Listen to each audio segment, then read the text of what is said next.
The Ontario Realtor Wellness Program, ORWP, has been passed. When I say passed, nearly 80%, 27 of the 34 member boards across the province were in favor of this. 27 were in, 7 were not. My board of Waterloo Region was not. I'll touch on that later in the video and you'll want to hear that information. First, you know me, I like facts. I don't like skeptical news or even big polarizing views. I'll have my opinions, but realistically, I like facts. This is mandatory health insurance, and that is the huge issue that is stirring up a lot of realtors. It is mandatory, and we also have no control of where this premium moves to in the future. At the time of this video, there's an online petition going around that has over 9,000 signatures and growing, and there is also a Facebook group that I'll link in the description below that has just reached 5,000 members and growing as well. There's a total of 96,000 OREA members here in Ontario. That was just passed in June of 2023. That is a decent amount of realtors so far saying no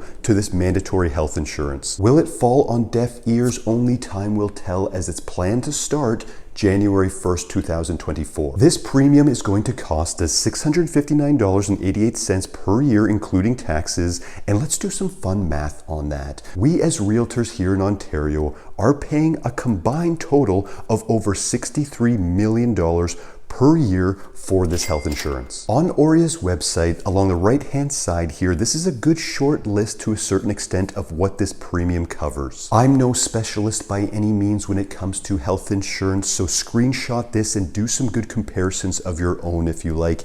Even comment below what you think or even what you know. But at the high level, $100,000 coverage for life insurance, $100,000 for accidental death and dismemberment insurance, and $25,000 for critical illness. The middle section here for some people is where you might be able to see some value. Just below that, travel. Again, I'm not positive. My credit card probably already helps me here, but again, maybe not. Below that, mental health, yada yada.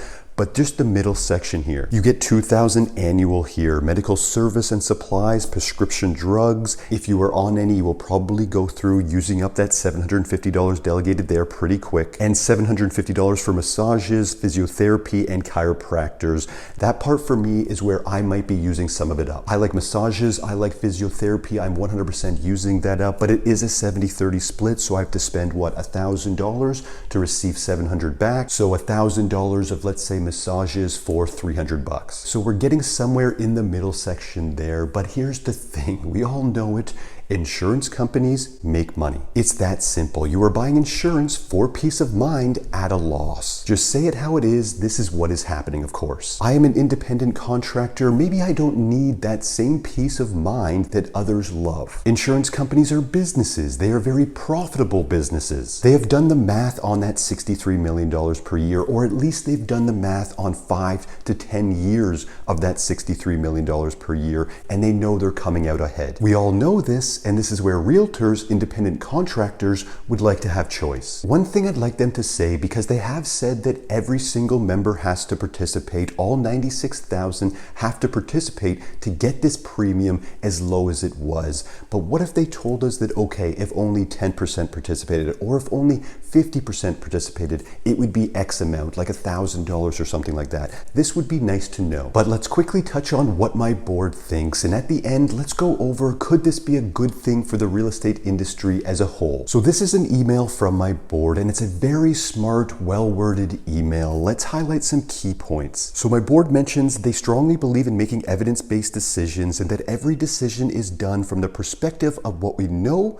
rather than what we think. They were unable to support the ORWP as there was simply too much information that was not provided on a timely basis. They agree that every realtor should have access to affordable insurance, but they do not know if this mandatory program is the best way of achieving it. Now that it has passed, their decision may range from fully participating in the ORWP to not complying with the program at all. They mentioned the cost of the program, just under $660 per year, and they've been told it's for the first few years with potential increases in the future. They also mention it will bring administrative burdens and expenses to the operation deliberations of the board. All stuff makes sense here. They're just being open with their thoughts and their concerns. Below that, it continues, and they mention that OREA has made it clear that they will terminate any member, board, or association that does not participate in the ORWP. And if it is a board or association, this would include all of their members as well. They are deeply concerned that participating in the program would force them to sign a contract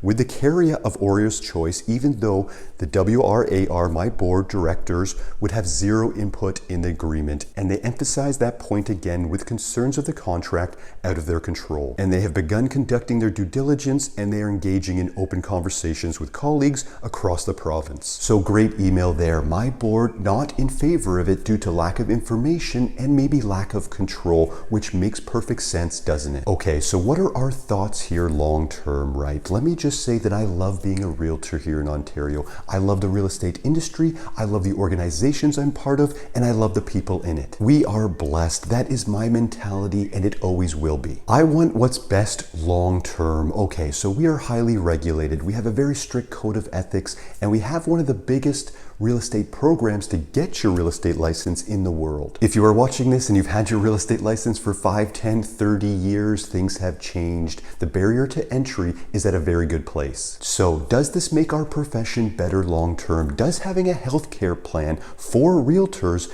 add more depth to the profession? That is the question I would ask. Personally, it would take an absolute ton for me to change my opinion on this profession. $660 per year means absolutely nothing to me. But okay, I like to think of it as 80% of boards agreed on this. That is a pretty high number. Clearly, OREA's president, Tanya Artenozzi, thinks it's great, and I have no reason to think that they're doing it from anything other than a position of wanting to help. The insurance company will make money. We've established that, that's for sure. But will OREA make money as well? That's a good question to ask. Since I've been a realtor, my fees have actually come down during a period of inflation. This would be the first that is going up, and of course it's coming with something health insurance. So I'm hoping that they're doing this from a position of adding more value to realtors and thinking long term. If I can say one thing, if I can recommend one thing to OREA, it would be communication and maybe even delivery is important. Don't do this, don't do you can get all of this for less than $2 a day. Don't sell it to us, right? We know what is happening. We're buying insurance at a loss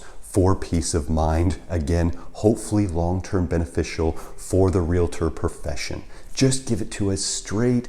Don't really sell it to us. Of course, let me know your thoughts below. I know this is a polarizing topic, especially with it being mandatory. Still early days since it's been passed. Let's see how this plays out. Thanks so much for watching, guys. If you don't know who I am, my name's Callum Moore, eXp Realty, real estate broker here in Ontario. I love YouTube and I do videos weekly on topics, specifically real estate and Ontario. Consider liking and subscribing if you'd like to follow me. And again, let me know your comments in the description below. You can also email me anytime. Thanks again for watching, and we'll see you in the next one.